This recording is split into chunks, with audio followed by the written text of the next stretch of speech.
Well, the leaders of France and Germany have sent a letter to Serbian President Vucic telling him to work out that little spat that they have going on with Kosovo there. Little spat, yeah. This, which is nice of them to say, but the border conflict that we've been covering here on the show was actually worked out last week. So why are NATO leaders bossing Serbia around, and why right now? This is a question we've decided to take on. Yeah, it's interesting too, because even through the escalation in the war in Ukraine, of course, we were hearing, we had Olaf Scholz, the Chancellor of Germany, flying in to try to bully Serbia into forcing sanctions on Russia, and they said, no thanks, we're not going to do that. We're not going to be bullied by Germany. We're not going to be bullied by the EU. Yes, exactly. So, over the past year, Kosovo and Serbia, let's just sort of briefly go over what the border conflict was. They've been arguing over passage between the borders of the two places. Now, Kosovo declared independence in 2008, but that is not recognized by Serbia. It is also not recognized by China and Russia and several European countries. The United States does recognize Kosovo as its own place. Because they forced them into it. Yeah. Right. And they sort of like these. So here we're going to create this little place called Kosovo, and you're gonna like it. So they still consider Kosovo a part of Serbia, and so do many people living in Kosovo, right? So does this sound familiar? If this were an SAT question, yes. I put this together like this. If this were an SAT question, how would you answer this? Taiwan is to China. Here's a little quiz. As Kosovo is to. All right. See, Taiwan is to China, as Kosovo is to Serbia. You're right. Or, and like you could even you could do Russia. Yeah. Russia is to Crimea, right? As Kosovo, or you could say, depending on your perspective, right? Or Ukraine is to Crimea, right? Okay, so we understand what we're dealing with here, right? These are border disputes that people feel very strongly about inside and outside of these borders. So you see where we're going with this. Now, we're currently in a global energy crisis in the West because outside influences go into territorial disputes and tell those nations that they know better, right? Right. So and that's not working out so far. So we're going to take on another one with Serbia. So what Serbia, when we were in Serbia a little while ago, we saw construction. We saw people that were happy with their president of Serbia. We did a report out of Serbia, and I've heard from a number of Serbians that said, thank you for I can't believe like an English-speaking team, a news team actually covered what's going on in our country fairly. We showed the support from Russia and to Russia. We showed the construction and building that had been going on. We also showed the side of Serbia that shows they remember the 78 days of bombing by NATO. Yes. Right? They remember these things. And they have support of their president, who stood up and said, we're going to sign a gas bill, a gas package with Vladimir Putin to make sure that we have gas for the winter. And how prescient was that? Right? Just think about this. Was, I think, in May or June, he signed this gas deal with Putin. Yeah. Right? Vucic did. And now look what's happening to Europe. I mean, people are scavenging in Germany. Olaf Scholz flew to Serbia to tell Vucic, hey, you need to go and put sanctions on Russia because we need to really clamp down on Russia. We need for Ukraine. And Vucic said, no, I want to take care of my own people. And now people in Germany are out there in their own woods trying to find firewood, right? Because they don't have gas. And now Putin just shut off the gas line to them. So how smart was that? Well, Serbia, I was going to get to this later, but we'll talk about it now, it is suffering inflation, right? Just like other surrounding regions, because it is, as dependent on all the regions around foreign imports. Yeah. So Serbia, their president's motto is to take care of their own economic needs first. And we see how, this is a precarious time to make those decisions. So back to the territorial dispute, it was the case that Serbia required Kosovo residents to have Serbian ID and license plates when they crossed into Serbia.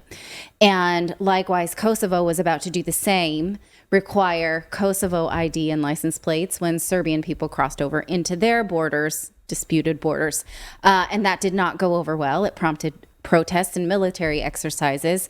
It was kind of a throat clearing, right? Yeah. And so these planes were going across the border. I think those were NATO planes, right? There were NATO exercises. There were indeed. And there were also Serbian exercises as well. So as the deadline for this documentation loomed, both sides backed down, actually. And Serbia agreed to abolish entry and exit documents for Kosovo ID holders. And Kosovo had agreed not to start, right? So this is pretty much a done deal since both sides decided to just kind of choose no conflict. But still tensions are high. The Serbian army is still holding military exercises near the Kosovo border. So President Vucic got this kind of nosy letter from German Chancellor Olaf Scholz and French President Emmanuel Macron. They say that they want President Vucic to show maximum determination and willingness to make difficult decisions that will promote the dialogue between Kosovo and Serbia under the auspices of the EU. Now, what's interesting about this is that they are addressing Vucic as the leader. There was not, as far as Kosovo. we know, yes, Yeah, right. So right. there was no duplicate letter sent to any Kosovo leader, as far as we know, right? Right. This phrase here, under the auspices of the EU, feels kind of like a dangling promise. You know that Serbia has applied for EU statehood, but that's been backburnered for a long time based on Do all they sort of- want it anymore? I mean, this is the thing. Well, that's the thing, right? Because Serbia has refused to condemn Russia, and it's sort of been happily extending existing gas deals to Russia, and has continued to sort of side with Russia. Now they're saying, don't you remember you wanted our support? We're the EU. You wanted in. Come over here and let us tell you what to do. It's almost like a reminder, like, remember you wanted in the EU. But then you could also look at Hungary and say, but I see what Hungary's doing. They're remaining neutral. They're taking care of their own people. Yes. They're saying, hey, we're not just going to let Finland and Sweden walk willy-nilly into NATO. Yeah. We're going to sign gas deals with Russia. We're going to shore up and take care of our own people. So, hey, why is it okay for Hungary to do that? Right. But we can't do that? Because Hungary is already in, right? I And guess, so, it's like, hey, I already got past the gatekeeper. yeah. Now let's party. And so it's interesting, right? Now that Serbia, I mean, who knows really what the sentiment is, but having been there recently, we know that most of the sentiment is not hankering to become westernized, right? It is not like, oh, we wish we were part of that, you know? And so what is the pull now to join the lot of the rest of European leaders who are saying, like the woman, the German leader that we played foreign last minister. week, Yeah, foreign minister. who said, well, you know, Germans will say to me they can't pay their energy bills. And I'll say, yeah, that's fine, but we have to make our promise right to Ukraine first, right? So why would Serbia join in the line of these leaders who are making such odious decisions? I don't know. I mean, of course, I just can't imagine if you had to lay this out and you have to wonder. Look, we're seeing economic growth, significant economic growth in Serbia. Yes, everyone's now dealing with inflation, of course, because of all of this craziness, because of these Western leaders. No country is an island. You know, you're still operating within a global economy. So even Iceland, which is an island, still has to deal with the inflationary pressures of the globe, right? So why would they, at this stage, if they could align themselves with Russia or a BRICS economy, right? Brazil, Russia, India, South Africa, China. If they could align themselves with the BRICS country currencies, and you have a guy like Vladimir Putin today in that speech at the European conference saying, hey, Western currencies are collapsing. We are shoring up our own currencies. And if you're Vucic and you're saying, okay, Russia's been there for us. They've signed gas deals for us. Like, what is our future? Yeah. And of course, it's only 1999 that they remember being destroyed by NATO in 78 days of bombings. Should we just go through some of the... actually, I pull up a little history here. Yugoslavia, it was Yugoslavia, now Serbia, 1999.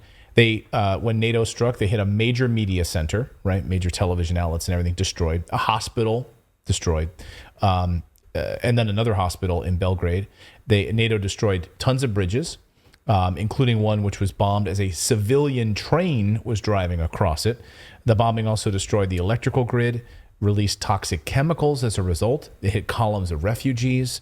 And then NATO wouldn't release any information on the bombing. They later finally admitted to killing a number of civilians. NATO did. They're like, it's collateral damage. It's fine.